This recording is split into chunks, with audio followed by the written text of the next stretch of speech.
Welcome to Crypto Driven. This is an interview series run by FirstMark where we sit down with some of the most visionary founders across the crypto and Web3 ecosystem. And today I'm so excited to welcome our guest, Evin McMullen, founder and CEO of Disco. At a high level, Disco is enabling users to build digital identities that are private and portable and that they control, which we'll talk much more about. But I should also mention that Evin is really a blockchain OG. Before founding Disco, she was at Consensus, where she most recently worked on decentralized identity technology. So, Evin, you've clearly been thinking about this theme and this problem space for quite some time now. Can you talk about what inspired you to start Disco? Pam, Lisa, thank you so much for having me today. It is so wonderful to be here. Really appreciate the opportunity to talk about our adventure and what we are building here for the future of fun in the metaverse. So actually, my journey with Disco and thinking about these end user experiences starts quite a long time ago. In fact, I would say a little over a decade ago. When I was in undergrad, I wrote my thesis on persistent identity in digital spaces, understanding how people choose to share different parts of themselves in different environments, from World of Warcraft to chat roulette to Facebook and Twitter. And in the years since, I have experienced a broad variety of different technology practices, many of which have focused around end user experiences. And in all of those different instances, the products that I was building, the projects that I was part of, often considered, how can we optimize for business outcomes, but rarely considered how can we optimize for the human experience. So I'm sure, you have spent quite a lot of time this year filling out forms, as have the rest of Americans. And so that reflects to me the fact that in Web 2, data hoarding, keeping data about users, is often a business moat. And that means that we are a different person when we show up to just about every single app. We have to reintroduce ourselves every time we encounter a new platform and we want to use it. And so by creating all these duplicate copies of our data, not only are we creating a more arduous experience for ourselves, but we're also increasing the risk surface of duplicate copies of our clear text information owned and controlled by a broad variety of different parties, many of which are monetizing it and sharing it without our informed consent. So at Disco, we are really excited to enable the metaverse of fun by allowing users to own and control data written about them. But unlike the Web 2 experiences that we have today, the data in your Disco data backpack is owned and controlled by you. Amazing. And you have one of the best brands, company names, and logos I've seen. Do you want to share quickly how you got the name Disco? Absolutely. Thank you so much for that incredibly generous compliment. So, at Disco, we believe that you are the shining center of the party, just as you are. And you should be able to reflect your data and your identity however you choose to the world. Just like a disco ball, you are multifaceted. There are many sides to you. You go by many different names in the world: your email address, your Solana address, your Bitcoin address, your Ethereum address. But behind all those addresses, you are the same person. And so, like a disco ball, you might be shining from one facet, but that doesn't mean that the rest of your facets cease to exist, that the rest of you is not a whole and complete and delightfully, centered person already. So I want to unpack a lot of what you're building at Disco. You mentioned so many incredibly important themes that we're clearly struggling with in the Web 2 ecosystem. But first, I want to give you a chance to explain some of the foundational technologies that are underlying the company. And it's interesting, they're not widely discussed in the Web3 community as other concepts. So those are decentralized identifiers, or do you call them DIDs or DIDs? All the And verifiable credentials, or VCs, not to be confused with venture capitalists. This is much more impactful. Tell us what those are. So, in the world of Web3, most of us are familiar with our two most popular crypto primitives: fungible tokens and non-fungible tokens. They're Mhm. public, immutable, transferable, and globally available. And so these persistent assets allow us to enjoy consensus around who owns what, who gave what to whom when. But that's not an appropriate platform for the data that describes us as human beings. We are not public and permanent. We are organic, changing, evolving beings. And that means that we need data that can describe us in a similarly flexible and organic way. So fortunately for us, the good nerds of the World Wide Web Consortium, the W3C, the folks that run the internet, have been thinking for many, many years about what it means to connect different networks. So I think so in like the early 90s, their efforts began connecting various different intranets into the internet that we know and love today. But as with the early internet, in early Web3, we also have many different platforms and ecosystems, networks that cannot talk to each other. And so in order to create a more fluid common language across these networks, in order to enjoy data portability from one to another that doesn't involve costly and security challenging bridges, as we've seen, we can use the public keys that we get from our public chains to communicate with one another via API in a shared language. So the question is, how do we do that? How can we retrofit our existing Web3 wallets and key pairs so that they can talk to one another in a manner that is free, that is fast, and that is private? So decentralized identifiers and verifiable credentials are the other two primitives that I think will unlock the account abstraction required for us to coordinate more interesting games in Web3. So as you mentioned earlier, decentralized identifiers, DIDs have recently been elevated to the status of URLs by the W3C as a commonly embraced and known identifier. So the way that you create a DID, the DID method, is that you take one of 100 different existing public keys, public identifiers, and you add a prefix to it. You basically retrofit your existing key pair so that it has some new capabilities. Derive a new set of keys, and now you can use your existing on-chain key pair to sign off-chain messages as well. So you might use your MetaMask wallet and the keys that come with it to push transactions on chain, to send and receive and interact with tokens. But now, thanks to Ethereum Improvement Proposal 712 last fall, you can use these existing keys to sign off-chain private messages as well. So a DID, in summary, allows us to retrofit an existing identifier, Bitcoin, Solana, Ethereum, PGP, DNS, email, and give it a set of signing keys so that it can own and control data written about itself. So decentralized identifiers allow us to create what we call at Disco our data backpacks. So to have your public keys take custody of private data written about them. Now that private data signed by another party's decentralized identifier or by your own is called a verifiable credential. This is our fourth crypto primitive that we're going to talk about today. So verifiable credentials are like the other side of the coin from an on-chain token. Instead of being public, immutable, and transferable, instead they are revocable or can be set to expire. They are non-transferable, meaning like a diploma, once it's written about you, it will always be written about you. And they are private by default to be shared by the consent of the subject. So a verifiable credential is just a signed JSON blob, a file, kind of like a PDF. And so it is necessarily off-chain at its inception. It is encrypted and signed, meaning that the party who wrote it has encrypted it such that if the contents are tampered with, it will no longer resolve. So it's almost got like a tamper-proof seal on it. So once it's signed and issued, you can entrust that the contents have not been interrupted.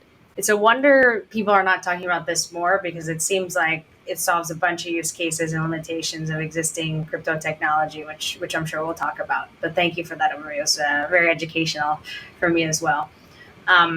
So quick follow-up to that, if the data is not stored on chain, where are you storing these verifiable credentials? Where does that live? So what a really exciting thing about having off-chain data is that it can be stored at sort of wherever the subject would like for it to be stored. In years past, we've seen verifiable credentials stored on the hardware enclave of mobile devices, stored on physical computers, in the cloud, printed out as QR codes on pieces of paper, stored in decentralized public, decentralized private, and even centralized private storage. So at Disco, we are currently experimenting with a variety of storage solutions, but we're really excited about allowing users to take custody of verifiable credentials encrypted against their keys, stored under their consent and preference in decentralized storage that is censorship resistant. So back to Disco, what is Disco in relation to DIDs and VCs? Are you the infrastructure layer? Are you the application? Are you everything? Talk us through Disco's role in this ecosystem. So Disco is the friendly interface, the web app layer that allows you as an end user to view and manage the data that describes you that you've received from other people. So our friendly web app also has a companion API and soon an SDK. We've just released our public roadmap, alpha leak on our website. And so we're really excited to enable applications of all kinds from Web 2 and Web 3 to issue independently verifiable data into the backpacks of their users, for those users to take their Disco data backpacks on their adventures through Web 2 and Web 3, and to be able to selectively disclose and share parts of the data they bring with them to different applications so that they can enjoy a more personalized and specific experience.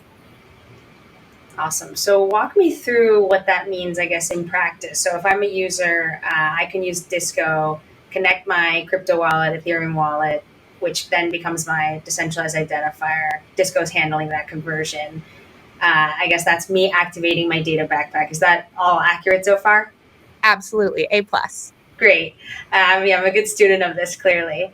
And then what kind of data would I be collecting? I mean, maybe can talk about a couple of your use cases that you're excited about. What would I be putting in my data backpack, and then how would I use that data with other applications? So the dream for Disco is that you will never have to fill out a form again. So we are starting off by inviting our new users to fill out a brief profile, to link their Twitter handle to their data backpack, to link their Discord handle, their DNS record, a profile picture, a brief bio, so that these pieces of data are not just self-attested text records, as we see with other identifiers. Rather, the relationship between my data backpack and my Twitter handle is like a handshake, where my Twitter consents to being linked to my backpack consents to being linked to my Twitter. Same with Discord, same with DNS. And so what this allows me to do is finally to own the linkage between my accounts. That linkage is not proprietary. It can be independently verified by anyone. And so now that I have these awesome linkages, they're super powerful and can be independently verified by others, I can, when I connect my wallet to another application, they can ping the Disco API and view those linkages and know that I am indeed the owner of both of the keys for my backpack and for my other associated accounts. Additionally, we're really excited to be working with a variety of partners in the DAO space to pioneer credentials of membership in good standing for DAOs that don't want to have an unfettered secondary financial market for membership in their community. So these independently verifiable proofs in the form of W3C compliant credentials not only allow these communities to unlock access to content, tickets, e-commerce experiences based in Web 2 for their members, but also we're exploring how we can use them to gate access to smart contracts in Web 3, so gating logic on-chain. And furthermore, we are really excited to use these verifiable credentials to gate access to physical spaces. So the Disco team has already tested in person our ability to use verifiable credentials from your data backpack to allow you to enter a physical space like a party. And so we were able to invite about 100 friends who have no experience in Web3, invited them to download MetaMask for the very first time, to set up their data backpacks, to receive Disco-not credentials upon completion of their profile, and then to use those credentials to get into a cool party that where they could have fun hanging out with Diplo, playing with disco balls, and realizing that you can take custody of a self-owned JPEG representing your actions and be able to unlock experiences in both digital and physical space using that asset. Right. So a ton of utility off the bat. Clearly, a lot of partners that you can partner with to deliver that. Do you see this technology and Disco being used, maybe outside of pure utility for self-expression? Reputation is probably right in the middle, but you talk a lot about identity, which is maybe a little bit outside the world of utility. So, any insights there or thoughts there about Disco delivering that for users? Absolutely, yes. So we think of utility as any experience that removes friction and adds delight and value. And so our definition is probably a bit broader than most. In fact, our definition of the metaverse at Disco is your ability to show up in any digital or physical environment and receive a personalized experience as a result of the parts of yourself that you choose to share. And so for us, that is the broad range of utility. So we're really excited about working with partners from the Web2 data infrastructure space and data brokerage space to allow users to take custody of verifiable data written about them pertaining to critical parts of their lives, their credit scores, their employment history, compliance information, ownership history for things like vehicles, so that we can enjoy, for example, under collateralized loans in DeFi. So it's all fun and games at the Disco. We think it's very important that we help users delight in their new experiences and get used to this UX in a fun and Web3 native way. However, the path that we are heading toward is one of incredible value. And so we think that once users are comfortable with new UX patterns, starting off in a much more fun and exploratory way, we can get serious really quickly. I liken this to the development path that we all enjoyed, or many of us enjoyed in the 90s and early 2000s as we were first discovering the internet. We had the walled gardens and one-off experiences of things like AOL Instant Messenger and Napster. But it was through these discovery experiences, through these social experiences, that we came to gain new skills for how we can search for things, how we can find the experiences and content that we want. And that is our hope for Disco. So our goal is not to get you to spend a ton of time in the Disco app. The objective for us is for Disco to help you get out of the app and into your adventure as quickly, easily, seamlessly, and delightfully as possible. So I want to touch back on privacy, because this is something you've thought a lot about and clearly really important to your mission at Disco. So the idea of really owning your data, the way you're describing, controlling who you share it with, what you want to share, that's very, very groundbreaking technology. I mean, I imagine there's a ton of applications that can be built with this in mind that weren't possible before. So I'm just curious if are there app partners that you worked with where you shared this and they were like, wow, we can really build something totally new? Or have you thought about, what this new layer of privacy really enables for users? So at Disco, we really try to focus on the act and experience of giving consent, putting the user in the driver's seat when it comes to informed choices around how their data is being shared, so that the end state of privacy that they enjoy is one that helps them feel comfortable and confident. I think it's important to note that in the context of public blockchains, there is no consent layer for our Web3 wallets. I cannot tell whether an asset that you've received, that token ID has become mapped to your public identifier because you bought it, it was gifted to you, you stole it, it was airdropped to you, you switched it from another one of your wallets. And so being able to provide context and consent gives us a lot more information about any given interaction. Absolutely. So you mentioned, even in this short interview, you've already mentioned human experience quite a bit. And unfortunately, it's rare to hear platform or infrastructure company really think this much about the end user and that experience. So can you talk a little bit about how you incorporate, I think you called it human-centered design, into your day-to-day at Disco and your philosophy there? In my experience, developing products for human beings means prioritizing the backlog of items to build in accordance with user need and user value, and within the bounds of an ethical framework that minimizes risk and harm to your human beings at the other end of your product. And so I'm really excited in Web3 for us to get serious about that conversation. What are the parameters inside of which we play so that we can minimize risk and harm for human users, and we can optimize for their delight and value? So at Disco, what this means is that our amazing teammate Carmen, who leads our UX research practice, is frequently talking to end users and making sure that we're collecting requirements to inform the list of technical tasks that we do on a daily basis.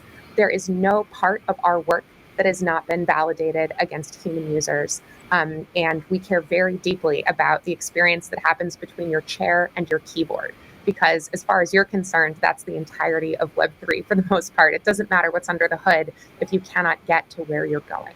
And so at Disco, we believe that the atomic unit of Web3 is not a wallet address. It is not a token. It is not a platform. It is not an app. It is a human being. We are building human coordination tools. And so it is of paramount importance that we optimize for the experience of the human beings that we're coordinating. And how have you built out your team to ensure that vision comes to life? Talk about, I think you call them your disco knots with your team, which is, again, awesome branding, but I'll let you talk a little bit about that. Yeah, we are very fortunate at Disco to have an absolutely incredible team of globally diverse perspectives and a broad variety of backgrounds. I think that it is a design hedge to ensure that the diversity of folks building every step of your product reflects the diversity of users that you hope to serve in the world. And so for us, that means ensuring that no one perspective, no one experience outweighs another, making sure that we are constantly questioning our assumptions and that the balance of the backgrounds and the identities of the people on our team is representative of the broad audience that we hope to build for. I think too often it is easy to get caught in an echo chamber when you're sharing ideas with other people whose experiences are very similar to your own. And so, if we fail to elevate the voices of communities that are traditionally marginalized, we will never be able to appropriately empathize with their experiences and build for them. I think also, the lowest common denominator in Web3 is often a user that's not representative of the rest of the world. And if we are not considering the needs and requirements, the safety and well-being of marginalized communities when we are building, tools at scale for the future, that means that we are not building for an inclusive future. And that's not the vibe on the disco dance floor. The disco dance floor is for everybody, and so that means we need to build with such design requirements in mind. Absolutely. And, I think one of the lessons we take away just watching companies build is, the earlier you prioritize and make this a priority, the more impactful. And that's true for spaces as well, right? We're still relatively early in the adoption of these technologies. And so you driving this in the ecosystem and prioritizing it with the partners you work with and the people you hire is extremely impactful. Well, I wanted to end and tap into your experience. Obviously, you were at a blockchain company through an entire bear market. You've seen that cycle play out. So I'm curious, as you reflect on the past few years of building and obviously a little bit of hype, but plenty of adoption, how far do you think we've come in some of the technology and applications? What do you think are some of the biggest challenges still to solve? Obviously, we talked a lot about Disco, but curious how you look back on the past few years. I think we are fortunate to be in a build and buy market right now. Refuse to call it a bear, because we are able to focus back on first principles and the reason that we all came to the table to begin with. I think that the enthusiasm and some might call it distraction of a bull market encourages us to focus on quick wins as opposed to sustainable longevity for our projects. I think that we are reaching a ceiling of the fun and utility that we can enjoy together by coordinating around shared bank accounts. And instead of treasury allocation being the apex of our activity, instead we are looking for account abstraction. How can we learn more about one another so that we can play more interesting coordination games based not on financial utility, but rather on our non-financial contributions, on our expertise, on our accountability? And so I am really excited about the opportunity that this moment in the market provides to us because we are looking to have fun. Making money is great. We can be up only as long as we want, but at the end of the day, after we finish our conferences, after we put away our laptops, the most Web3 of parties is still getting drunk standing next to JPEGs. We can do better. We can have more fun. And so I think this market opportunity will invite us to have fun in the metaverse, to think about what it means to bring your identity and proofs of your capability, your community, and your participation from one DAO to another, from Web 2 to Web 3, from one DApp to another across chains, because your ability to unlock these experiences seamlessly with less friction, with fewer forms, is the Web 3 that I was promised. Absolutely. Well, thank you, Evin, for your time and for your insights. It's been extremely educational, really exciting, and look forward to what's to come at Disco. Appreciate the time. Thank you so much for having me, Lisa. It's been an absolute pleasure, and I will see you in the metaverse.